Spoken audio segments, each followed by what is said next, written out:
soal keinginan daripada Netanyahu untuk menaikkan popularitasnya, dia tidak ke sana, Pak. Karena pertama juga ingin saya sampaikan, Pak Bahari, bahwa Netanyahu ini he has nothing to lose lah, Pak, ya. Karena dia sebenarnya terpilih ini memang dia nyatakan satu-satunya tujuan dia untuk membela Israel dari ancaman-ancaman radikal, khususnya negara radikal seperti Iran. Karena Iran ini mereka membangun kekuatan-kekuatan nuklir, dan ini juga yang menjadi rancu sebenarnya.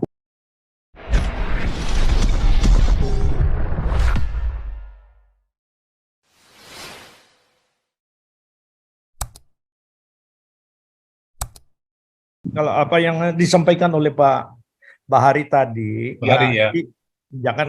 jangan kita sepihak untuk melihatnya lah, ya, karena ini kan info-info orang yang tidak tahu persis persoalannya. Tapi kita harus mengetahui juga the right source untuk menyatakan itu. Jadi kalau mungkin Pak Bahari akan lebih jelas, coba sekali-sekali ya cari yang kedekatan antara Netanyahu dengan salah seorang jurnalis, dan juga dia adalah aktivis Kristen, namanya Joel Rosenberg, orang Yahudi Amerika yang tinggal di Yerusalem. Nah, dia memang ahli politik, ekonomi, dan juga apa yang kejadian ada, dia nyatakan sebagaimana yang benar.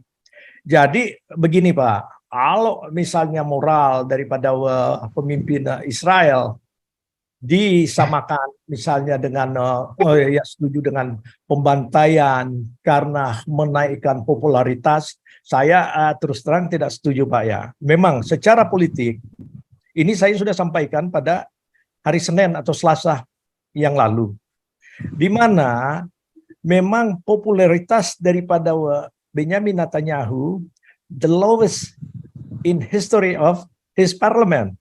Jadi dia sangat lemah, di mana kebijakannya yang mereview, ya, judicial review ini ditentang oleh mayoritas. Sehingga itu kan saya ada sedikit percakapan juga dengan Pak Paul waktu itu dalam perdebatan yang mana orang Israel sendiri menyampaikan bahwa mereka kebobolan. Mereka punya intelijen yang begitu diakui dunia, kebobolan. Jadi di sini ya beda pandangan Pak Paul juga, ya tidak kebobolan, kita bisa ya, debatable, ya, kita bisa untung. Tapi yang fakta di sini, di mana memang Netanyahu, banyak orang-orang Israel yang menentang kebijakannya itu, sehingga dia didemo bertubi-tubi dalam situasi ini.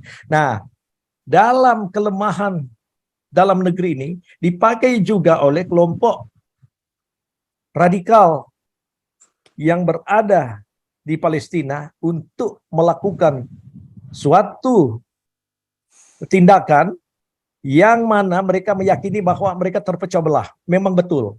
Sehingga kalau bilang tadi Mossad dan juga intelijen militer di sana tidak langsung mendetek, ini ada penjelasan daripada Rosenberg bahwa ya memang dari pihak-pihak militer juga dan intelijen banyak berpihak kepada rakyat, sehingga mereka ada rasa apatis, sehingga tidak lagi berfungsi sebagaimana yang diharapkan. Ya prima kan kekuatan militer dan intelijen sana. Dan ini diketahui oleh kelompok Iran dan proksi-proksinya. Makanya kesempatan bukan hanya untuk mengulang 50 tahun yang lalu, kebetulan Yom Kippur itu berada pada bulan Oktober tanggal 6, mereka lakukan itu sebagai suatu momentum. Tetapi ada kebenaran yang disampaikan oleh Pak Bahari tadi mengenai ya lemahnya sebenarnya pemerintah daripada Benjamin Netanyahu karena perseteruan mereka di dalam. Tetapi kalau menyinggung soal keinginan daripada Netanyahu untuk menaikkan popularitasnya, dia tidak ke sana, Pak. Karena pertama juga ingin saya sampaikan, Pak Bahari, bahwa Netanyahu ini he has nothing to lose lah, Pak, ya.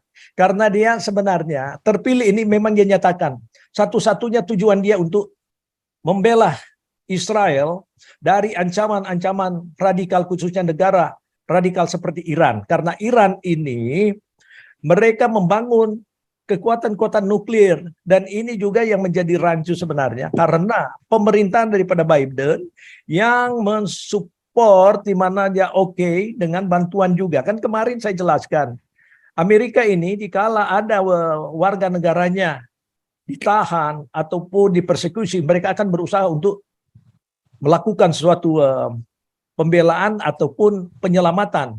Nah, ada 6 orang citizen Amerika yang lima orang ditebus $6 miliar itu. Ya, jadi ditebus dengan 6 miliar dolar. Billion dollar. Nah, ini nggak boleh sebenarnya, karena kalau teroris itu nggak boleh untuk mereka mendapatkan uang. Nah, dengan perjanjian di mana uang ini akan dipakai untuk pendidikan dan juga untuk humanitarian dan lain-lain ya, keperluan rakyat. Tetapi bagaimana suatu negara teroris kita percayakan untuk itu? Mereka bisa setuju jabatan tangan, oke.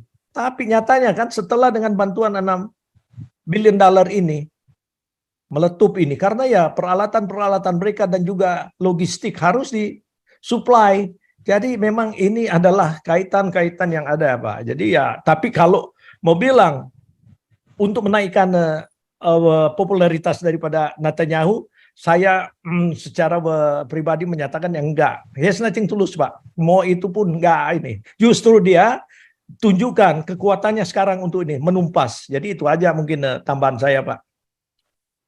Yang jelas, Pak, kalau dia jatuh dia masuk penjara, Pak. Kalaupun memang karena dia korupsinya, jatuh, tapi korupsinya itu kan sudah terbukti. Ya, itu kan pandangannya. Terbukti. Nyatanya, Pak, kita enggak bisa untuk ya, kita enggak debat, saya tidak pro siapa-siapa. Tetapi masukan daripada Pak Bahari tadi, memang itu masukan-masukan orang-orang Indonesia yang melihat bahwa ini ada Bukan orang Indonesia, kompromi Pak. yang ada, Itu, Pak. Ya jelas, Pak. Itu juga mungkin saya, masukan daripada seperti Yusuf Kala juga akan bergeming ke sana, Pak. Tapi saya menentang itu. Yang perlu kita suarakan, Indonesia jangan terus-terusan blame Israel, Pak.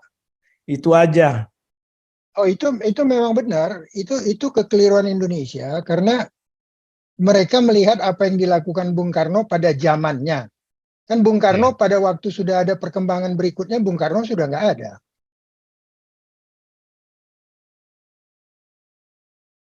Ya. Oke, Pak Supriyadi katanya mau ngomong, Pak Supriyadi. Enggak, saya mau tanya sama Pak Kayan. Jadi maksudnya Bapak itu yang tadi mengatakan 9/11 itu maksudnya bukan apa? Pak Sama Kayan yang itu, peristiwa. Pak Bahari itu, Pak. Bahari, Oh, Pak Pak Bahari. Maaf. Pak Bahari ya. Jangan Maaf. Pak Bahari ya. Bahari. Saya bingungnya gini, maksudnya 9/11 sama kejadian yang ini, yang Israel ini, maksudnya itu Pak Bahari ada pembiaran atau settingan gitu ya Pak ya maksudnya ya? Kalau yang 9/11 itu kan sekarang sudah terkuak, Pak, bahwa itu ada settingan di belakang. Maaf, aktornya siapa Pak itu? Kalau menurut informasinya Pak Bahari. Aktornya itu ya orang Amerika juga, Pak. Wah, berarti nggak jelas Pak infonya, nggak akurat tuh.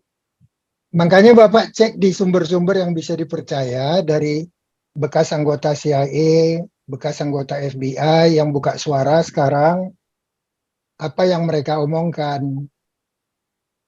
Enggak, mereka nyebut nama enggak Pak gitu? Loh, saya nengok podcastnya kok satu persatu.